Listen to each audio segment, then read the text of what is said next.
जय श्री राधे कृष्ण। आप सभी का आपके अपने YouTube channel VK Mishra present में बहुत बहुत स्वागत है। आप सभी भक्तों को हनुमान जयंती की ढेर सारी शुभकामनाएं। आप सभी के जीवन में हनुमान जी की कृपा से आप सभी को सभी प्रकार के सुख और समृद्धि की प्राप्ति हो। हनुमत व्रत हनुमान जन्मोत्सव, जो कि यह व्रत हनुमान जी की जन्म तिथि का है। जिन पंचांगों के आधार से व्रतों का निर्णय किया जाता है उनमें हनुमान जी की जन्म तिथि किसी में कार्तिक कृष्ण चतुर्दशी और किसी में चैत्र शुक्ल पूर्णिमा है। किसी भी देवता की अधिकृति या जन्म तिथि एक होती है, परंतु हनुमान जी की दो मानते हैं। यह दोनों ही जो कि अनंत फलदायी माना गया है। चाहे चैत्र के महीने में हनुमान जी का पूजन करे या कार्तिक के महीने में, यह दोनों ही अनंत फलदायी माना गया है। जो भी भक्त सच्ची श्रद्धा के साथ, नियम और निष्ठा के साथ हनुमान जयंती के दिन हनुमान जी का जन्मोत्सव मनाते हैं, हनुमान जी का पूजन करते हैं, इस दिन हनुमान चालीसा, सुंदरकांड आदि का पाठ करते हैं, इससे भक्तों के सभी प्रकार के दुख और कष्ट दूर हो जाते हैं तथा हनुमान जी की कृपा से सुख और समृद्धि की प्राप्ति होती है। हनुमान जयंती के मौके पर हर साल इस दिन बजरंगबली की पूरे विधि विधान से पूजा अर्चना की जाती है। मंदिरों में कई शुभ मांगलिक कार्यक्रम भी किए जाते हैं और लोग अपनी मनोकामनाएं पूरी करने की कामना करते हैं। हनुमान जयंती पर जो भी भक्तजन व्रत को धारण करने वाले हैं उन्हें इस दौरान जो कि ब्रह्मचर्य का पालन करना चाहिए।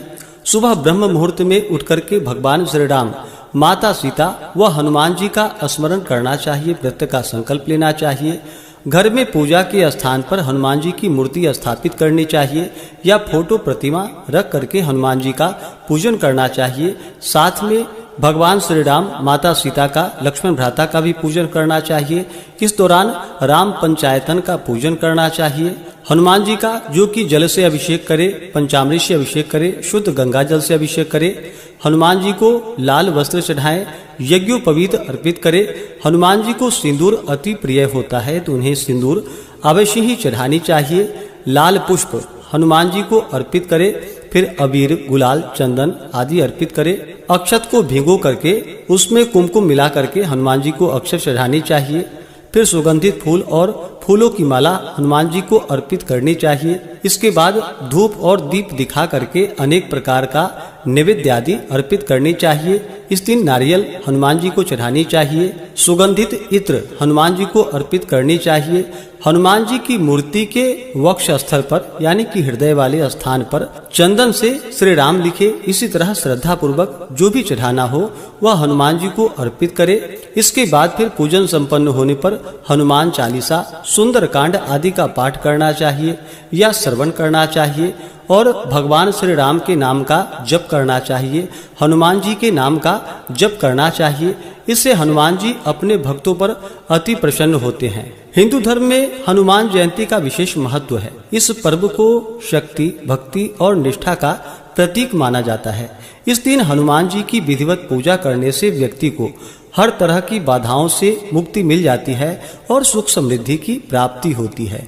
इसके साथ ही भगवान श्री राम अपने भक्तों पर भी अति प्रसन्न होते हैं। कुंडली में मंगल ग्रह की स्थिति मजबूत होती है। ऐसी मान्यता है कि भगवान हनुमान का जन्म सूर्योदय के समय हुआ था।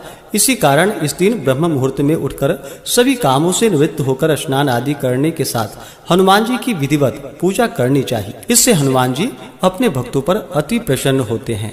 तो आइए सुनते हैं हनुमान जयंती से जुड़ी हुई पौराणिक कथा।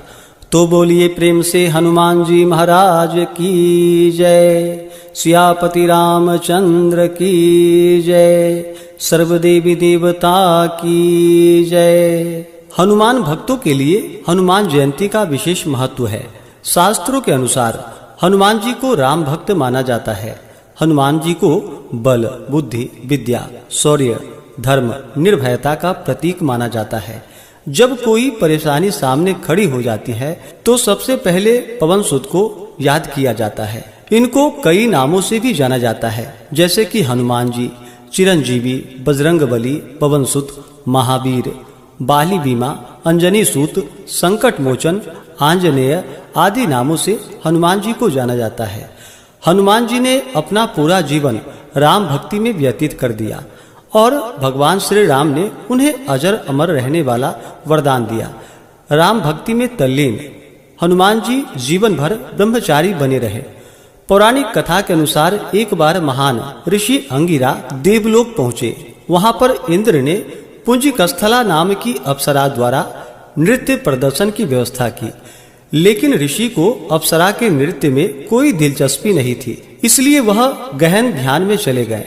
अंत में उनसे अप्सरा के नृत्य के बारे में पूछा गया तो उन्होंने ईमानदारी से कहा कि इनके नृत्य देखने में कोई दिलचस्पी नहीं है। यह सुनकर पुंजिकस्थला ऋषि पर क्रोधित हो गई। बदले में ऋषि अंगिरा ने नर्तकी को श्राप देते हुए कहा कि वह एक बंदरिया के रूप में धरती पर जन्म लेगी। पुंजिकस्थला ने ऋषि से क्षमा याचना की, लेकिन ऋषि ने अपना श्राप वापस नहीं लिया। नर्तकी एक अन्य ऋषि के पास गई और ऋषि ने अप्सरा को आशीर्वाद दिया कि सतयुग में भगवान विष्णु का एक अवतार प्रकट होगा।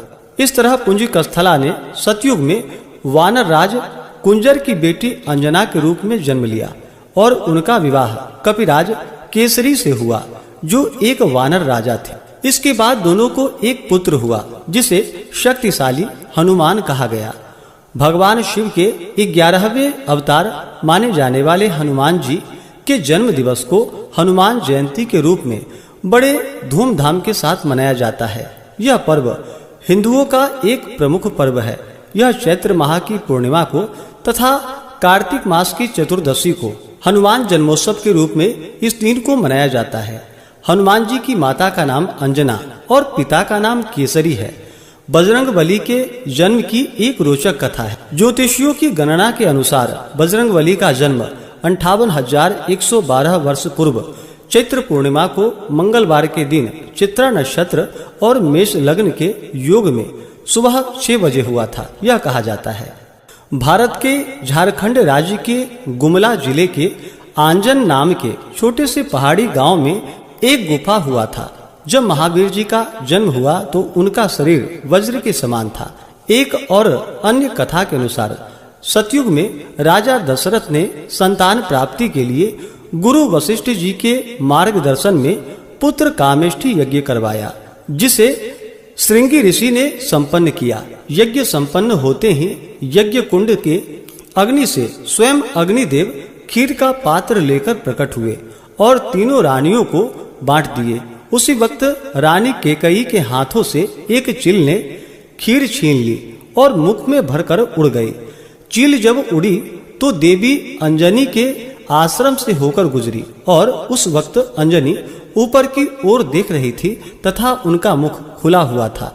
अंजनी के मुख में खीर का आंशिक भाग गिर गया और अनायास वह खीर को निगल गई, जिसकी वजह से वह गर्भवती हो गई और उन्होंने चैत्र मास की पुण्यतिथि पूर्णिमा को हनुमान जी को जन्म दिया। इस प्रकार अजर अमर बजरंगबली भगवान श्री राम के अनन्य भक्त हुए और सदैव ब्रह्मचारी बने रहे तथा अपने भक्तों के दुख और कष्टों को दूर करने वाले हैं तथा सुख और समृद्धि का आशीर्वाद प्रदान करने वाले हैं। तो आशा करता हूँ कि यह जानकारी आपको अच्छा लगा हो। ऐसे ही ज्ञानवर्धक जानकारियाँ प्राप्त करते रहने के लिए, प्रत्य पूजा के बारे में जानने के लिए, कथा को सुनने के लिए चैनल पे अगर आप पहली बार आए हैं तो चैनल को लाल बटन दबा करके सब्सक्राइब करें, साथ में बेल आइकन घंटी को दबाएं ताकि आने वाली वीडियो का नोटिफिकेशन आपको समय से मिलता रहे।